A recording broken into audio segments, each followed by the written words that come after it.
el día de ayer. El día de ayer nos quedamos en el desarrollo histórico. Vamos a ver cómo es que la hacienda pública se ha ido desarrollando por los diferentes etapas de la historia y cómo ha llegado a ser hoy por hoy lo que es. Poco se habla de prácticas financieras en la antigüedad. ¿Por qué se habla poco? Porque si ustedes recordarán, en la antigüedad lo que habían eran filósofos y poetas. Habían muchos escritores que definitivamente interesaba tocar temas económicos. Les gustaba hacer poesía, les gustaba filosofar sobre la vida y sobre los diferentes aspectos, pero lo que menos les iba a interesar era, lógicamente, temas económicos. Pero a pesar de que en la antigüedad no se tocaron mucho los temas económicos por las razones que yo les he dado, cuando se ha estudiado a profundidad este sentido, permítanme ustedes que voy a grabar la clase que se me había olvidado.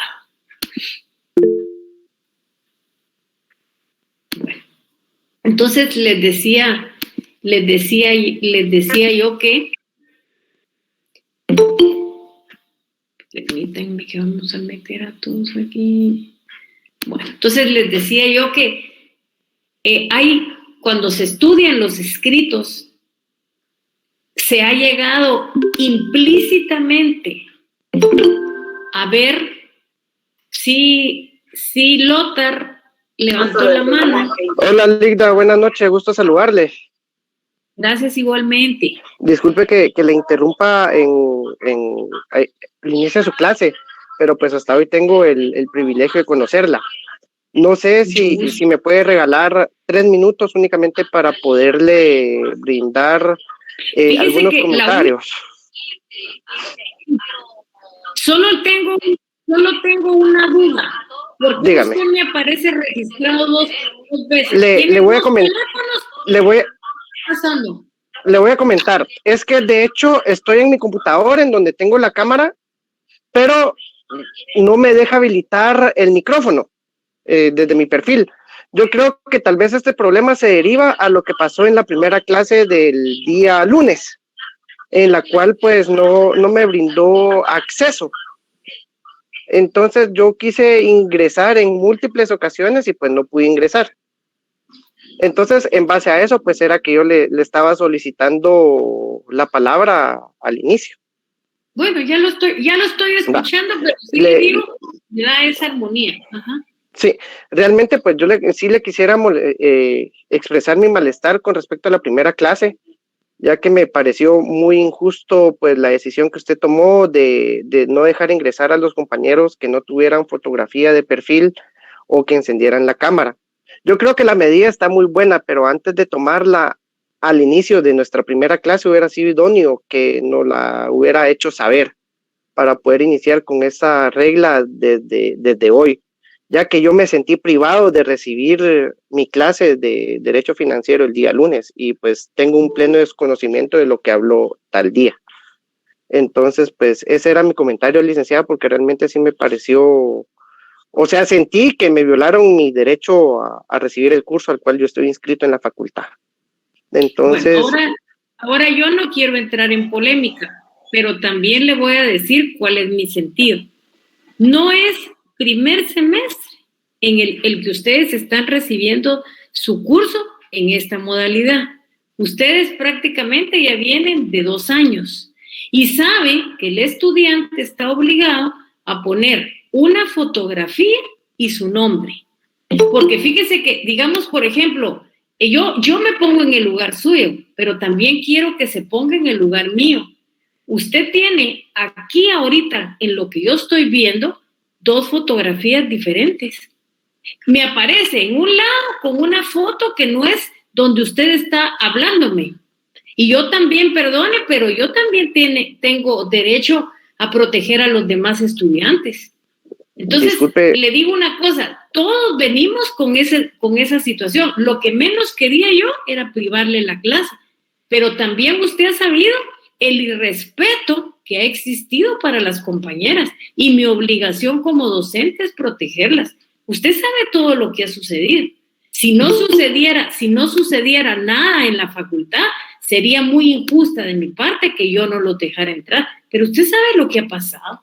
Entonces, lógicamente, mi obligación es cuidar a todos y lo lamento mucho si le molestó, pero yo también tengo esa parte que yo necesito protegerme yo y proteger a los compañeros. Disculpe. Sí, tiene toda la razón, estimada licenciada. El hecho de que tenga, pues, si se da cuenta los correos, pues tienen siempre mis dos nombres. Me vi en la obligación del que estoy hablando, es mi correo personal, en donde está donde yo estoy en vivo, es el correo institucional que yo tengo registrado en la facultad. Entonces yo creo, en el cual pues yo tengo la misma foto del cual en donde yo estoy hablando y se me negó el acceso. Entonces, licenciada, yo realmente, como le comento, yo entiendo su parte, su postura, pero sí creo que antes de tomar una decisión como esa, se tiene que conversar con el estudiante y ponerle la regla sobre la mesa antes de iniciar, porque usted tiene la libertad de cátedra y puede poner las reglas que usted desee, pero antes de implementarlas, pues no, yo creo que nosotros tenemos el derecho de recibirlas. Y por lo menos en mi caso, pues yo siento que ya perdí un día de curso, no sé qué habló, no sé cuáles son sus reglas, no sé cómo va a ser la metodología o la mecánica que usted va a utilizar durante el curso. Entonces yo creo que sí, varios, no solo yo, sino que varios estudiantes nos vimos afectados, pero era un comentario que yo lo quería hacer, licenciado, no me lo quería guardar, me sentía en la obligación de mencionárselo porque sí, es un sentir muy, muy feo el que yo sentí el día lunes. Ahora imagínese. Gracias por la palabra. Ahora imagínese cómo me puedo sentir yo con la bienvenida que usted me ha dado ahorita. De verdad, imagínese cómo me puedo sentir yo con esa bienvenida. Si creo que si hubiéramos estado enfrente, no sé qué hubiera pasado por su cólera. Y en honor a la verdad, yo no lo hice bajo ningún sentido. No lo quise molestar, pero perdone. Y a un estudiante que va a ser abogado a estas alturas del partido ya sabe cuáles son las normas de la facultad. Pero le soy honesta, yo no vengo con ganas de pelear ni faltarle el respeto a nadie. Ni es mi estilo, ni es mi manera, y yo de verdad, no quiero pelear. Entonces, lo lamento mucho y bueno, voy a continuar con la clase. Entonces, yo les decía que... Buenas noches, licenciada. ¿Qué manda? Buenas noches. ¿Quién está por ahí? Saludos. Sí, ¿cómo está, Miguel? Muchas gracias. Puede continuar. Bueno, entonces lo que le quería decir es que de esos escritos se percibe implícitamente que en la antigüedad, aunque fuera vagamente, se hablaron de temas económicos. ¿De qué se habló? ¿De qué se habló? Se habló de propiedad privada. Se habló de cultivo de la tierra. Se habló de aparición del monopolio en oposición a la competencia. Se reglamentaron los precios. Se habló de trabajo. Se habló de salarios. Y aunque usted no lo crea, ya se hablaba de falsificación de moneda. Se habló también de pesos, de medidas, de dinero. Se habló de la banca. Se habló de impuestos. Y cuando se habló de todos esos temas, también se puso mucha atención en programas de reforma social económica, que son aspectos completamente importantes. Vamos a esperar 5 minutos más y ya cierro para que ustedes puedan ver las diapositivas. En la antigüedad aparecieron 2 autores de los cuales yo estoy clara que uno tal vez han oído muy pocamente, y es Xenofonte, porque el otro compañero de él era Aristóteles, pero yo creo que a Aristóteles como que lo hemos oído más, como que le hemos puesto, atención más, y ellos se refieren a que en algunos pasajes de sus obras y en la Edad Media se pueden encontrar máximas de moral financiera. Y esas máximas de moral financiera se encuentran fundamentalmente en las obras de los escolásticos. Voy a tomar ahorita las diapositivas. Si hay compañeros que me esperen un ratito y ya cuando yo oiga que hay varios, entonces quito la diapositiva y ya les abro para que puedan entrar a la clase. Yo les voy a dar 10 minutos para que todos puedan entrar y ya no tengamos interrupción alguna. Vamos a regresar. Permítanme que esto tuve que hacerlo, pero se me olvidó.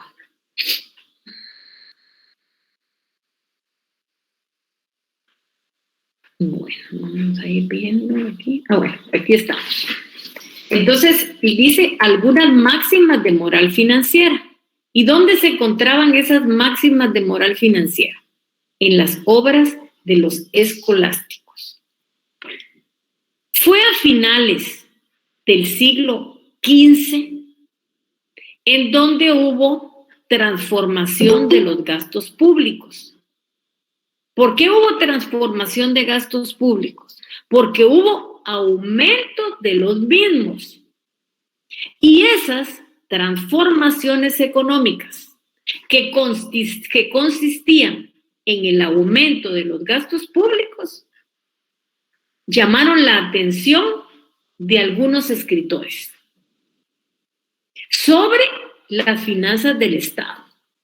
Y entonces ya comenzaron a estudiar las finanzas del Estado, pero más concretamente. Y aquí nosotros podemos hacer referencia de que hay estudios sobre puntos concretos. Y esos estudios nosotros los podemos señalar básicamente y es el italiano Carafà. Él fue el que hizo unos estudios completos.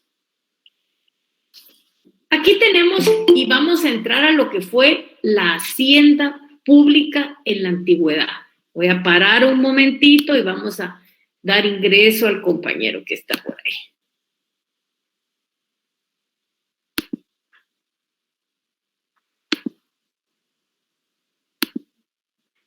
Bueno, entonces, en la antigüedad no existe mayor información sobre la hacienda pública.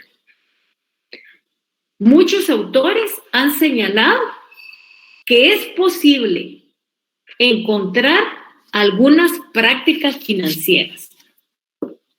¿Y en dónde es que se encuentran esas prácticas financieras? Esas prácticas financieras se han encontrado en Egipto y en unos viejos documentos históricos de la India.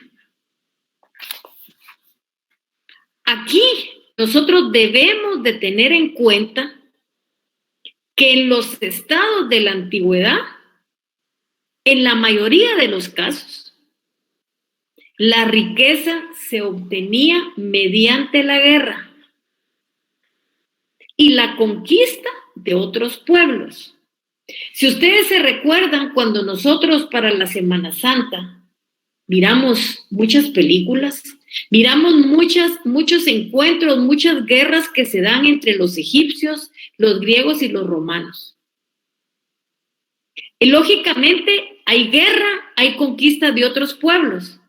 Y eso es diferente a lo que hoy por hoy es el proceso económico actual. Aquí los tributos carecían de relevancia, de esa relevancia que tienen ahora. Yo sé que ustedes aquí tienen una duda. Y la duda que alguno presentará es, impuesto y tributo, ¿me están hablando de lo mismo o me están hablando de cosas diferentes? Tributos es como que fuera la mamá y los impuestos es el hijo. Los tributos se dividen en impuestos, en tasas, en arbitrios y en contribuciones especiales. Pero solo los impuestos los percibe el Estado. Los arbitrios, las contribuciones especiales y las tasas, quienes las cobran son las municipalidades. Entonces, lógicamente, los tributos de ese tiempo carecen de la relevancia que tienen ahora. Las necesidades financieras eran cubiertas por prestaciones de los súbditos y de los pueblos vencidos. Los estados en la antigüedad tenían características muy diferentes a los estados modernos. Y aquí les vuelvo a repetir, la riqueza se obtenía mediante la guerra, mediante la conquista de otros pueblos. Y esa hacienda tenía un nombre. De este modo se estableció lo que se ha dado en llamar la hacienda parasitaria. La hacienda parasitaria es la que se obtiene mediante la guerra, mediante la conquista de otros pueblos. Por eso era precisamente que los estados eran guerreros. ¿Por qué? Porque no solo ganaban la guerra, sino que obtenían riqueza cada vez que hacían eso. Y eso en la historia tiene un nombre determinado y se llama hacienda parasitaria. Paremos un minuto, vamos a ver si hay quien demos ingreso aquí ahorita. Les pediría que a Carla Joana Pérez García le digan que tiene problemas por no tener la fotografía, si son tan amables. Vamos entonces, sigamos en lo que estamos viendo. Bueno, entonces quedamos con la hacienda parasitaria. Esto, cuando nosotros hablamos de que la riqueza se obtenía mediante la guerra y la conquista de otros pueblos, y esto se le denomina hacienda parasitaria, nosotros lo que estamos haciendo es afirmar que los ingresos del Estado provenían de los motines de la guerra. Y aquí nosotros podemos pensar, mientras más guerrero era un pueblo, mientras más peleador era un pueblo, mientras más pueblos conquistaba, más riquezas obtenía. Por eso precisamente era que los pueblos eran guerreros, porque no eran guerreros por gusto, no eran solo guerreros que se peleaban, no, es que tenían un beneficio. Y el beneficio era que mientras más conquistas lograba, más riquezas obtenía. Esta hacienda pública en la antigüedad, si nosotros lo ubicamos en un periodo de la historia, nos vamos a encontrar que en Egipto fue del año 3400 antes de Cristo al siglo V. Y en la India fue 300 años antes de Cristo, siempre terminando en el mismo siglo V. Si ustedes miran esta diapositiva, el término, tanto en Egipto como en la India terminan en el siglo V. Vamos a ver quién toca la puerta. Bueno.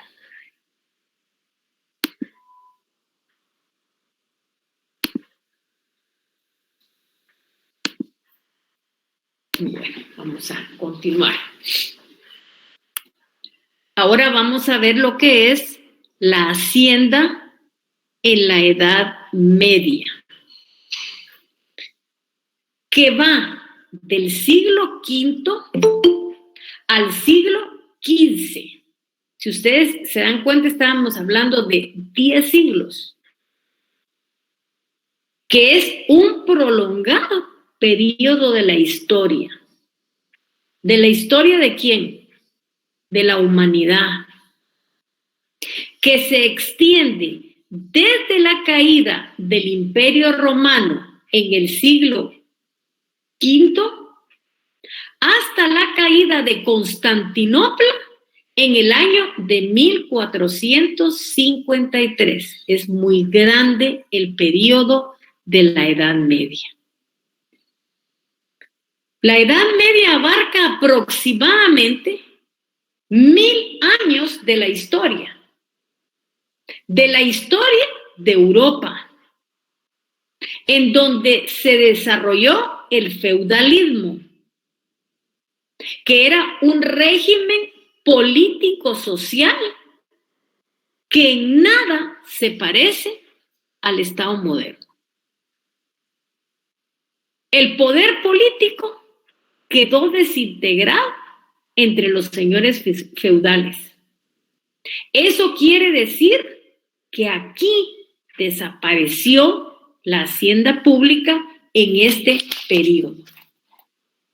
Y aquí tenemos que agregar algo que le pediría que lo copien ahí, que es que durante la Edad Media rigieron las llamadas finanzas patrimoniales, en los cuales los bienes del Estado estaban indiferenciados con relación a los bienes de los soberanos y los señores feudales. O sea, no se podía decir, porque dice indiferenciados, no podíamos decir esto eran los bienes del Estado, estos son los bienes de los soberanos y estos son los bienes de los señores feudales. ¿Por qué? Porque todos los bienes hacían un todo. Es decir, que aquí, en este periodo, no se encuentra con un régimen político-social parecido al moderno. Lógicamente, al ser diferentes, esto nos dificulta el extraer antecedentes útiles para la ciencia financiera. Eso lo tenemos que tener completamente claro. Sí, ¿qué manda? A ver, ¿quién me levantó la mano por ahí? Es Dayana. Buenas noches. Buenas noches. No la miro, aquí la miro. Es Dayana. Mucho gusto. Uh-huh. Ahorita enciendo la cámara, perdón. Lidia, solo en lo que había que copiar ahorita, no le entendí bien cuál fue el nombre que dijo que había regido. O sea, copié que acá rigieron, en los cuales los bienes del Estado estaban indiferenciados. ¿Cómo fue lo que dijo que había regido? Lo que había regido, yo no dije lo que había regido, lo que dije es que al estar indiferenciados, estaban como confundidos, no se sabía cuáles eran los bienes del Estado, cuáles eran los bienes de los soberanos y de los señores feudales. No se podía hacer esa diferencia. Entonces, lógicamente, ese régimen político-social es diferente al régimen que tenemos ahora. Es así que tenemos la imposibilidad de extraer los antecedentes de la ciencia financiera. Muchas gracias, Lidia. No tenga pena. Bueno, vamos a seguir aquí.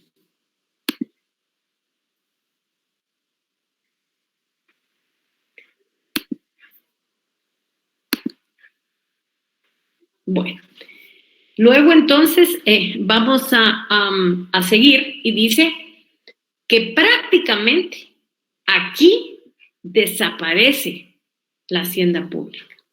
Y a este respecto, si ustedes miran, esta filmina tiene lo que dice el profesor chileno Matus Benavente. Y creo que es muy claro en poder explicar esta situación y dice: el imperio, como un derecho superior del Estado, ya no existía. Su primitivo y auténtico sentido cayó en el olvido. al extremo que en el año de 1877, por un edicto, los señores feudales consagraron su propia disposición del derecho a dictar normas impositivas. ¿Qué quiere decir? Que los impuestos, quienes los crearon en el año de 1877 fueron los señores feudales. El impuesto era establecido por los monarcas y los señores feudales, por lo que los tributos e impuestos se determinaban de acuerdo a las necesidades, no de la población, como es hoy por hoy, sino de acuerdo a las necesidades del señor feudal. No había ninguna regulación respecto a los ingresos y los gastos del Estado. O sea, ellos no tenían lo que nosotros tenemos hoy, por ejemplo, que nosotros tenemos una ley orgánica del presupuesto. O sea, ¿qué es lo que nos obliga la ley orgánica del presupuesto? A tener una regulación donde están claramente establecidos los ingresos y los gastos del Estado. Y todo lo relativo a lo mismo se hizo de una forma caprichosa. Y esto se llamó Edicto de los Señores Feudales del año 877. Aquí, en la Edad Media, se confundió el patrimonio del príncipe con el del principado. ¿Sí? ¿Alguien me levantó la mano? ¿Qué manda? ¿Alguien levantó la mano? Sí, buenas noches, licenciada. Disculpe una pregunta. Con respecto a los impuestos de los feudales, ¿dependía de cada feudal o ellos se ponían de acuerdo así como vamos a cobrar tal impuesto? No. O sea, los señores feudales generaban el impuesto. Por eso dice que hubo un edicto. Y en ese edicto se consignaron la disposición de que los señores feudales tenían derecho a dictar las normas impositivas. Recuerde usted que aquí o sea, por ejemplo, a usted un señor feudal y se le ocurría que iba a crear un impuesto de los alimentos, lo hacía. ¿Por qué? ¿Por qué lo hacía? Porque estaba el edicto de los señores feudales, el 877, que había una disposición que le daba derecho a los señores feudales a dictar las normas impositivas. O sea, ellos legislaron para que fueran ellos los que crearan los impuestos. Gracias, No sé si con eso sí, no, explicar. resolvió mi duda. Muchas gracias. Gracias. Vamos a darle aquí ingreso a alguien. Bueno, yo creo que ahorita ya es las 7:30, ya tuvieron que haber ingresado todos. Que no ingresó fue por alguna razón, los que los saque el sistema los vuelve a entrar. Entonces ya no nos detengamos en esto. Bueno, la explotación patrimonial era fuente de recursos muy importante. Aquí se creó el sistema de regalías, que eran las contribuciones que deberían ser pagadas al soberano.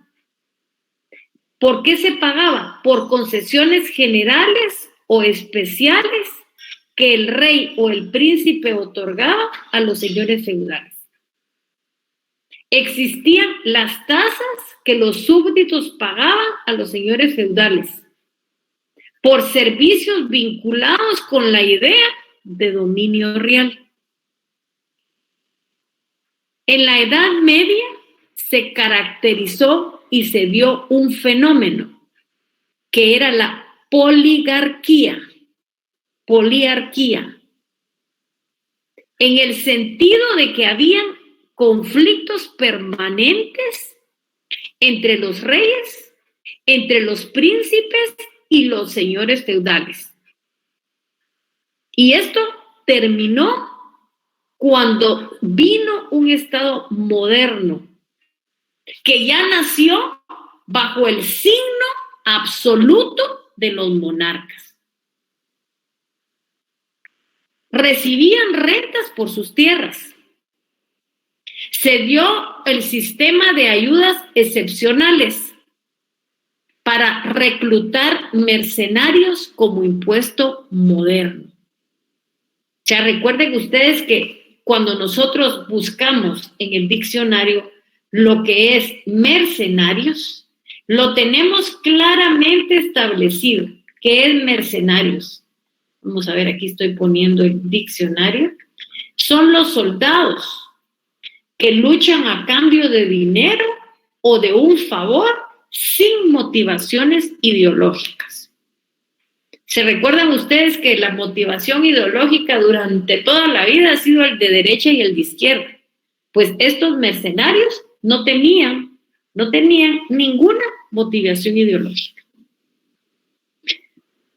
Aquí termina la Edad Media y ya nos adentramos a la hacienda pública en la Edad Moderna. ¿De dónde a dónde va la Edad Moderna? Va del siglo XV a mediados del siglo XIX o principios del siglo XX. Lógicamente, si ustedes se dan cuenta de eso, el panorama financiero se modifica profundamente, desapareciendo paulatinamente el sistema feudal. Aparece la necesidad de consolidar los nuevos estados nacionales. En este siglo XIX es que la ciencia de las finanzas comenzó a sistematizarse como una disciplina autónoma. Surgieron grandes tratadistas que efectuaron estudios específicamente financieros. Y aquí podemos nosotros podemos mencionar a Wagner, con W, ¿se recuerdan? A Wagner, a Rau, ellos son alemanes. También encontramos a Seligman en Estados Unidos. Ferrara en Italia.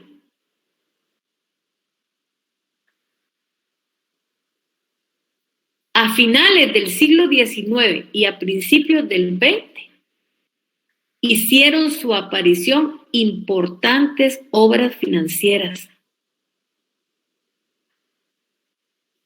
en que ya comenzó a efectuarse un enfoque jurídico de los fenómenos financieros. O sea, miren qué importante. Un enfoque jurídico de los fenómenos financieros. Y así es como nosotros tenemos obras de Graziani en Italia y de Gessé en Francia. La forma más eficaz de fortalecimiento es mediante la formación de un tesoro nacional. Si ustedes se dan cuenta, en nuestra estructura del Ministerio de Finanzas Públicas, tenemos lo que es la Tesorería Nacional. Precisamente, eso era el aspecto completamente importante que nosotros teníamos, el Tesoro Nacional. O sea, vamos a tener una entidad en donde va a estar todos los ingresos del Estado. El Estado moderno necesitó una organización financiera y ejecutó las primeras actividades financieras en la aceptación estricta del término. Lógicamente, el Estado aquí se convierte en autónomo durante toda esta etapa y se manifestó el Estado policía. El derecho financiero se convierte en autónomo. Y C, les vuelvo a repetir, se convierte en Estado policía. En Estado policía. Lógicamente, la evolución del Estado, esta es la que deriva en un Estado moderno. En un Estado moderno. Y esto es bien, bien importante. El mentado Estado policía. O sea, se preocupan de temas de seguridad, de temas de policía, tema de justicia, más que los otros temas del Estado. Eso les interesaba, lógicamente, saber lo que se da en ese Estado que es tan importante. Y aquí nos surge esa primera, digamos, relación de dos palabras que nosotros repetimos mucho y que ustedes han oído mucho, estoy segura. Nación y Estado.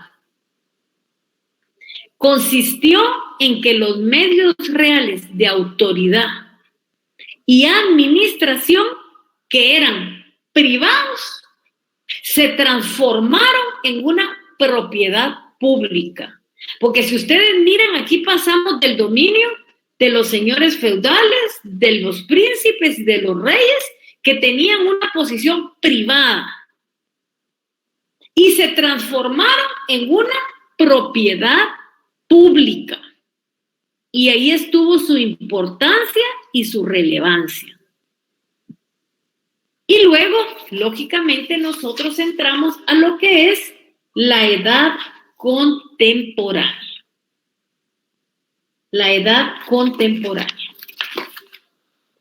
Esta va del siglo XIX o del siglo XX a la actualidad. Hay quienes la ubican a finales del siglo XIX, por eso es la diferencia. Hay otros que dicen, no fue a finales del siglo XIX, fue a principios del siglo XX. O sea, hay unos la retardan, hay otros la adelantan, pero llegan a la actualidad. Cuando el Estado benefactor en Europa desaparece después de la Segunda Guerra Mundial.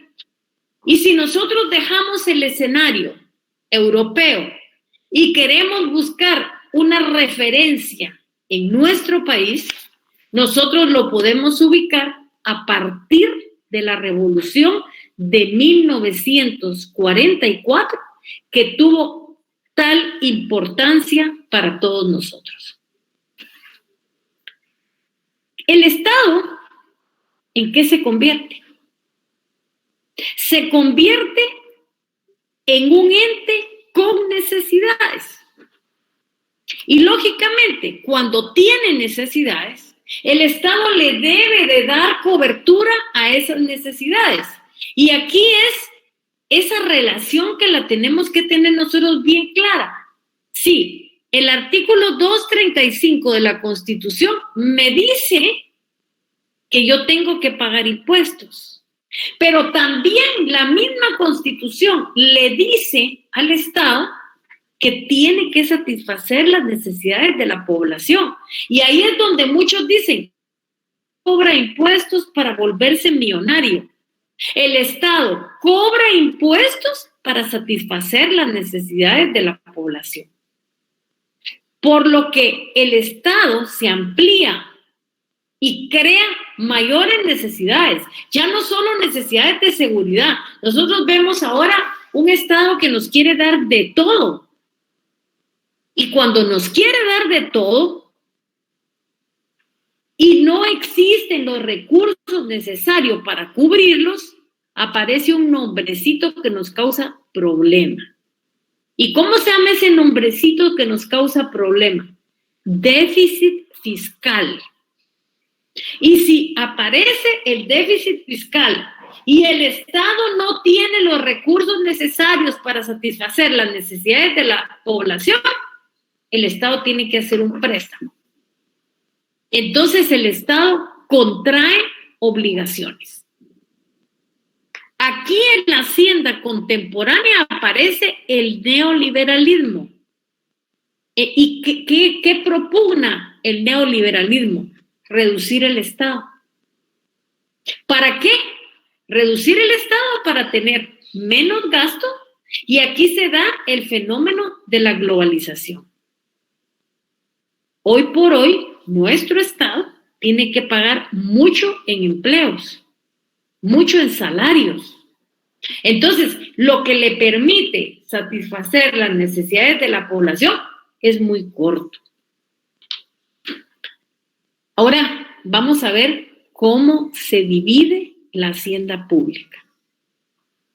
Hacienda pública se divide en hacienda pública clásica y hacienda pública moderna. Y aquí nosotros sabemos que la hacienda pública ha evolucionado profundamente en los últimos 30 años. Y sabemos también que la hacienda pública, al evolucionarse, cambió de nombre y se denominó finanzas públicas. Esta evolución no solamente afecta a métodos técnicos, sino afecta a la concepción misma que se tenía de la hacienda pública con relación a los fines que se asignan dentro del Estado. La evolución de la hacienda es la consecuencia y el reflejo de la evolución del Estado. La ciencia, la hacienda clásica, y tenemos que tener bien claros, en la hacienda clásica, los principios básicos de ella fueron enunciados por el barón Louis Lyon Say, o como le llamaban algunos, Gastón Gessé. Y esos principios estaban ligados al Estado liberal, o como le llamaban los economistas, discípulos de Adam Smith, el Estado policía.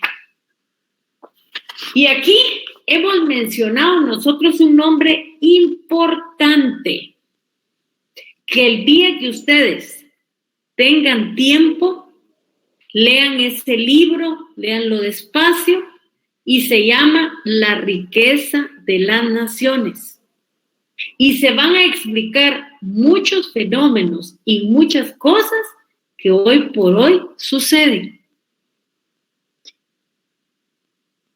Él, en este libro, La riqueza de las naciones, lo que investiga es la naturaleza y, valga su redundancia, la causa de las riquezas. Y lo hizo en el año de 1776.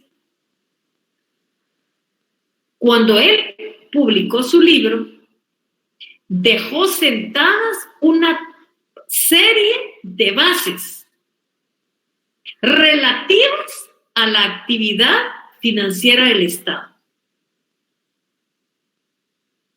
partiendo de premisas filosóficas y políticas que en ese momento significaron una profunda transformación en relación a las ideas que se tenían.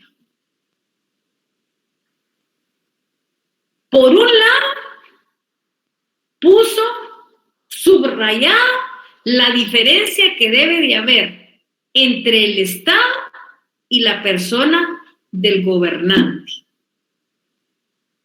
y la separación que deben de haber entre los bienes de estos. Y por otra parte, hizo un análisis muy importante de la actividad económica. en sus diferentes etapas, delimitando la actividad económica y la actividad jurídica. O sea, como les repito, si ustedes pueden leer ese libro, hagan el sacrificio. Es un libro que es bastante grande, bastante grande, pero yo creería que ustedes deberían de como le dijera yo, de hacer en algún momento determinado un esfuerzo, porque sí vale la pena leer. ¿Cuál era el principio fundamental? El principio fundamental era limitar al mínimo las actividades del Estado. Y al limitarlas a lo mínimo, lógicamente, en lo que se tenía que pensar es que el Estado hiciera poco, que sus actividades se circunscribieran en lo posible a las tradiciones, funciones del Estado policía, que eran policía, justicia, ejército y diplomacia. Y todo lo demás, educación, salud, transporte, todo lo demás como una necesidad que nosotros conociéramos, no fuera una actividad del Estado, sino fuera una actividad privada. Ese era el principio fundamental que regía todo, hacer el Estado más chiquito. Pero hoy nosotros vemos que ahora tenemos un Estado más grande, porque se quiere meter en un montón de cosas que son las que quiere realizar. En el campo económico, que es muy importante, el Estado debía de abstenerse de intervenir y debería dejar libremente que actuaran las iniciativas privadas, la libre concurrencia y las leyes de mercado.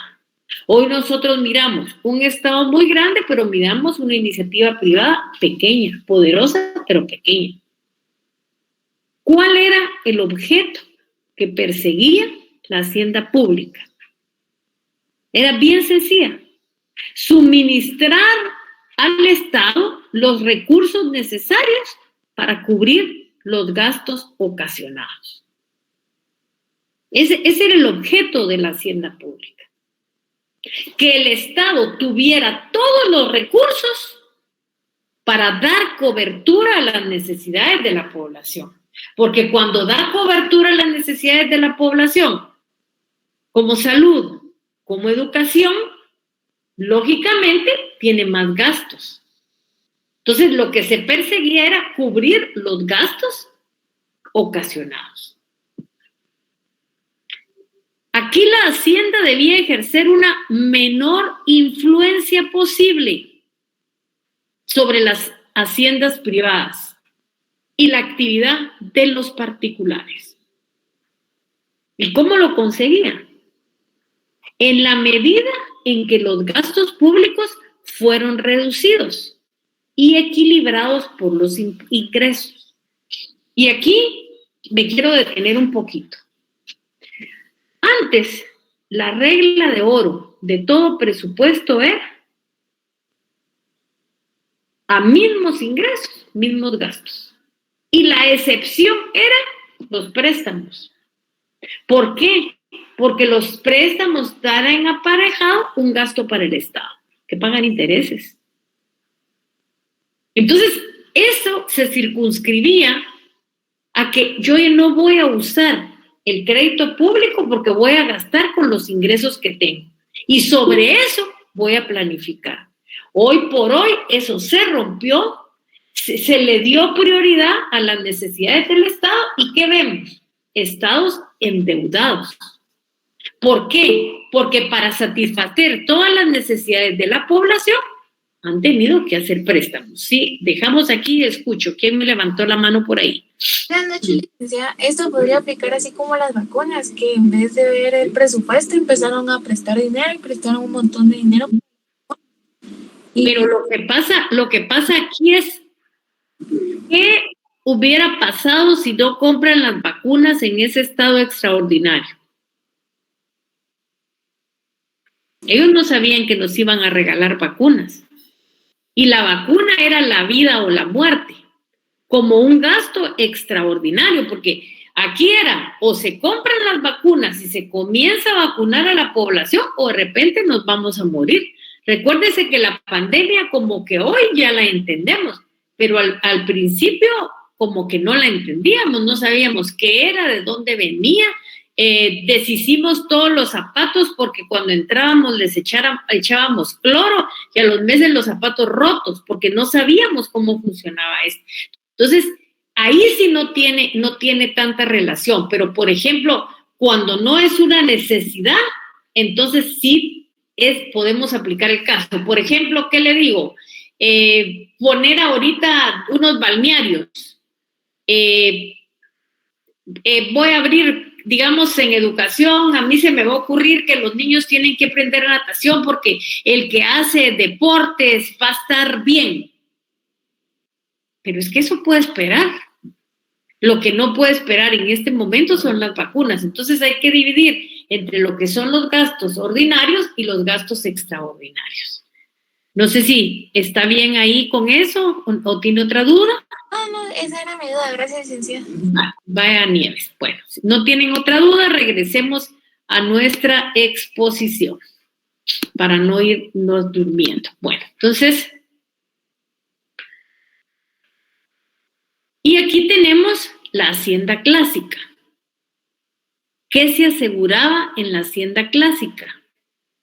Darle cobertura a los gastos del Estado y distribuir la carga con igualdad entre los súbditos.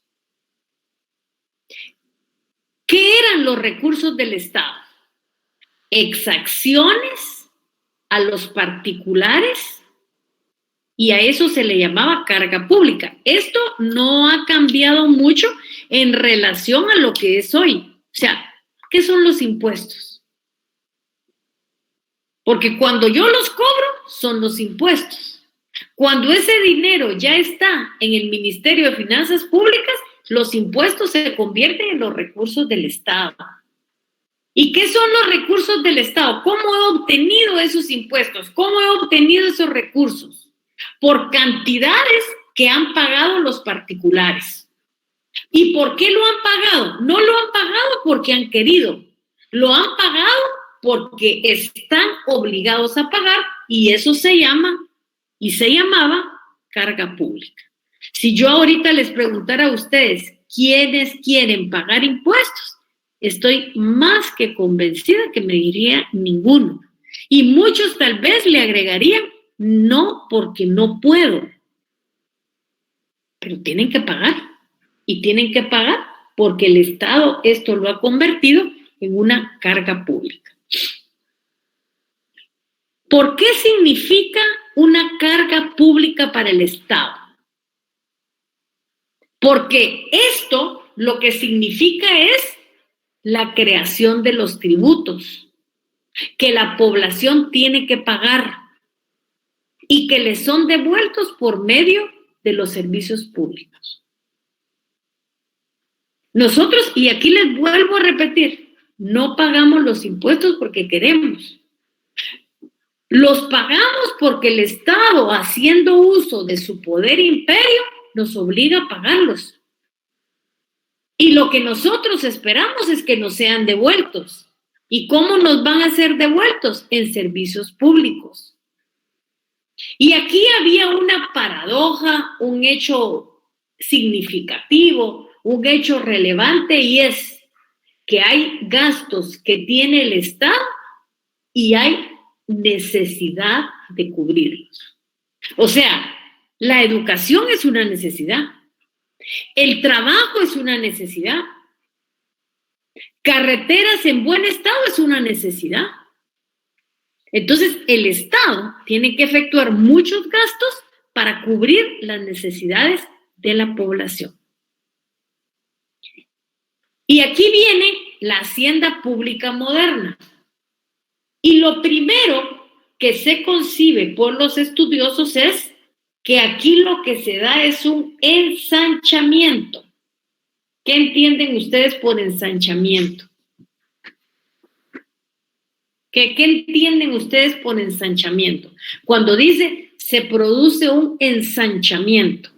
Si ustedes tienen un elástico y lo estiran, ¿qué pasa con el elástico? Se ensancha. ¿Vale? ¿Qué quiere decir? Se abre. Entonces, se agranda. Entonces dice, aquí se produce un ensanchamiento de la hacienda pública. ¿Y por qué se vuelve grande? Por el crecimiento del Estado. ¿Y qué ocurre cuando el Estado crece? Se producen transformaciones de las técnicas financieras clásicas. Se transforma la técnica del impuesto bajo la influencia del intervencionismo, que es lo que se conoce sin duda. O sea, miren cómo esto tiene una relación. Crece la hacienda pública, se hace grande la hacienda pública, crece el Estado, y cuando crece el Estado, esto produce una transformación financiera clásica y la transformación del impuesto, que domina el intervencionismo, que es el que conocemos todos. Y aquí vamos a ver qué ciencias estudia la hacienda pública. Y vamos a ver la primera. Y la primera es la sociología. Y nosotros nos hacemos la pregunta, ¿qué es sociología? La sociología es parte de las ciencias sociales que estudia el desarrollo, la estructura y la función de la sociedad. Eso estudia de un lado. Miren, desarrollo, estructura y función de la sociedad. Y aquí nosotros nos hacemos preguntas, ¿y por qué estudia a la sociedad? ¿Quién conforma la sociedad? La sociedad somos nosotros. Entonces, lógicamente, tiene que saber cuáles son las necesidades que tiene la sociedad. Y la sociedad es el hombre. Entonces, también hay que definir al hombre en su entorno. ¿Para qué? Para definir las políticas que deben aplicarse. O sea, en su entorno es el hombre en su país y en lo que le corresponde. Entonces, la primera ciencia es la sociología. Y aquí ustedes se preguntarán, bueno, ¿y qué relación puede tener la sociología con la hacienda pública? Pues la relación que tiene es que se estudia al hombre en su entorno. ¿Para qué? Para definir las estrategias financieras de los estados. Luego tenemos la economía. Esa es la otra relación. Ya estudiamos al hombre y a la sociedad. Ya vimos lo que necesita para una política social que debe aplicarse. Y nos aparece la economía. ¿Qué es la economía? Es una ciencia social. ¿Qué estudia? Estudia procesos de producción, distribución, comercialización, consumo de bienes y servicios, así como la adecuada administración de los bienes. O sea, la economía nos va a permitir estudiar y comprender procesos productivos que implican distribución, comercialización y consumo de bienes y servicios. Para Guillermo Cabanelas, economía es el estudio de los medios empleados por el hombre para estructurar los recursos de la naturaleza, los progresos culturales y su propio esfuerzo laboral, para crear, sostener y proseguir fomentando su bienestar material. ¿Y qué relación? Y aquí nos hacemos la siguiente pregunta. ¿Y qué relación viene la hacienda pública con la economía? Pues para nosotros tiene una gran relación. ¿Por qué? Porque determina el alcance y el impacto de las cargas tributarias y cómo va a ser la distribución del gasto público. O sea, ¿cuál es el impacto que va a tener determinado impuesto que yo voy a tener que pagar? ¿Será que el grueso de la población lo puede pagar? ¿Será si hay muchos desempleados que pueden pagarlo? ¿Y cómo lo van a distribuir? ¿Qué es más importante? ¿Es más importante la construcción de carreteras? ¿Es más importante la construcción de los hospitales? ¿Es más importante la construcción de las escuelas? Hoy vimos, con esta necesidad que nos acaba de pasar, que los hospitales son importantísimos. Y vimos también cómo teníamos los mismos hospitales de hace 40 años. Esta historia se ha ido repitiendo en todos los gobiernos, pero a este le cayó la chibolita de una cosa que ni siquiera se esperaba. O sea, hemos tenido toda la vida un sistema hospitalario deficiente. Y aquí aparece la ciencia que me interesa a mí y que les interesa a ustedes, y es el derecho. ¿Qué es el derecho? Es la ciencia social que designa el conjunto de reglas de conducta que ordenan la convivencia de los hombres en la sociedad. Y aquí tenemos que ser nosotros respetuosos, porque mi derecho comienza donde termina el otro. Yo no puedo pensar solo en mí, tengo que pensar en todos. Tengo que respetar la conducta de los otros. Y esto se da mediante la imposición de acciones y abstenciones por medio de normas que organizan la convivencia del hombre con los demás. O sea, yo no puedo dañar la propiedad privada. Yo no puedo meter un carro en el portón del vecino. ¿Por qué? Porque eso es de él. Y yo lo tengo que respetar. Y el derecho mío comienza donde termine el derecho de él. O sea, el derecho nos da diciendo a poder convivir con los demás. ¿Qué dice Cabanelas? Cabanelas dice, el derecho es general, irrenunciable y sin efecto retroactivo por lo común. ¿Qué relación tiene el derecho con la hacienda pública? ¿Qué relación? Determina las normas que regulan la actividad financiera del Estado en todas sus fases. ¿Y cuál es esa actividad financiera del Estado? Primero, conseguir los recursos necesarios que le permiten satisfacer las necesidades de la población. Como quien dice, pagar los impuestos que han sido creados a la entidad que el Estado decidió que yo los debía de pagar, que es la Superintendencia de Administración Tributaria. Y luego, si ustedes examinan la Constitución, están los principios constitucionales que la rigen. Así como el derecho penal tiene una plataforma constitucional, el debido proceso, el juez natural, nosotros aquí tenemos principios fundamentales. Y el principio fundamental es el principio de legalidad. Que cada vez que a mí me quieren cobrar un impuesto, debe haber una ley que así lo diga. Una ley que ha sido debidamente autorizada por el Congreso de la República y publicada en el Diario Oficial. O sea, que significa y que sea una ley. Esa es la relación que se da con la hacienda pública. Y luego tenemos la ciencia política. Nos vamos a quedar aquí con la ciencia política. Voy a volver aquí para preguntarles si tienen alguna duda, alguna pregunta, que yo estoy para servirles. Así que los escucho.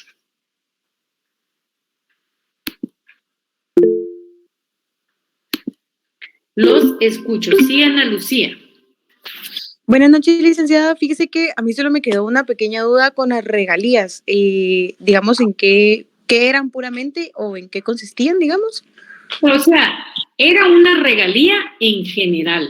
Pero en ese tiempo lo que se pensaba era en mejorar la tierra, podían regalar la tierra, podían regalar medios de transporte, o sea, como una regalía en general, no había una delimitación exacta.